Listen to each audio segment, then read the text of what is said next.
les ressources africaines ont servi à bâtir l'État qu'on appelle États-Unis. Mais M. Donald Trump, c'est un petit-fils de nazi. Si lui-même n'est pas nazi. Et donc, ce n'est que normal qu'il applique la politique hitlérienne. Qu'il applique ce genre de choses. Parce qu'il n'a rien à voir avec les Noirs. Regardez son comportement face à Mike Tyson. Vous allez comprendre. Vous savez que Mike Tyson, quand au sommet de sa gloire, Donald Trump était son partenaire. Mais maintenant que Mike Tyson n'est plus au sommet, il a été abandonné. Et que maintenant Donald Trump est président, et ceci, et tout ce qu'il est, homme d'affaires et tout le reste. Je pense qu'aujourd'hui, il faut que nous les Africains, que les jeunes étudiants, tous ceux qui sont partis en tourisme, je pense que vous êtes partis en espion. Et là, j'apprécie Donald Trump en prenant cette décision. Rentrez chez vous. Vous avez déjà vu, non? Vous avez vu comment ils ont construit, non? Vous avez vu comment ils ont travaillé, non? D'ailleurs, vous avez même travaillé. Il y a même plein de Camerounais, je crois, à la NASA. Un docteur Yamsi.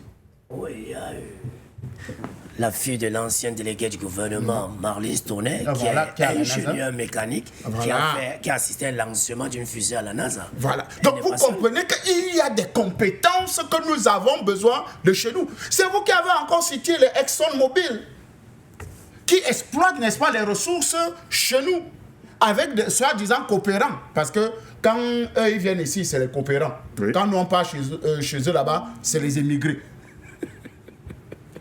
Vous voyez un peu la différence. Ici, ils sont les coopérants. Là-bas, quand on part chez eux, nous sommes les émigrés.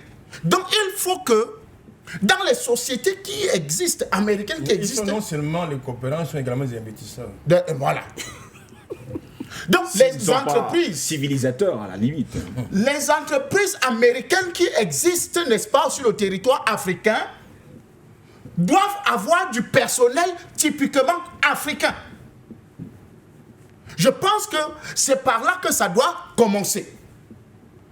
Si on ne nationalise même pas, parce qu'à un certain niveau, il faut arriver, n'est-ce pas, à prendre des mesures drastiques pour justement remettre les choses, n'est-ce pas, au centre du jeu. Parce qu'au fur et à mesure qu'on nous fera croire que nous n'avons rien à donner au monde, les Donald Trump comme ça, des gens comme ça vont continuer à prendre des décisions pour nous.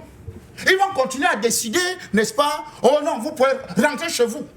Oui, on est fiers de rentrer chez nous. Et je dis à nos frères qui sont concernés par cette situation, soyez fiers de rentrer chez vous. Pour qu'on vienne se battre à construire notre Afrique. Et qu'on ferme les portes. Je crois que 3 ans longtemps prôner cette, n'est-ce pas, ce comportement-là. C'est-à-dire fermeture des frontières. Chacun reste chez lui. Chacun reste chez lui. Oui. Et je pense qu'il est temps de mettre... Je crois qu'il y a la Ligue arabe. N'est-ce pas? Il y a la Ligue arabe, non? Claire. Il faut qu'on mette en place la Ligue noire. Ça nous coûte quoi de mettre une Ligue noire? Que tous les Noirs du monde se mettent en place.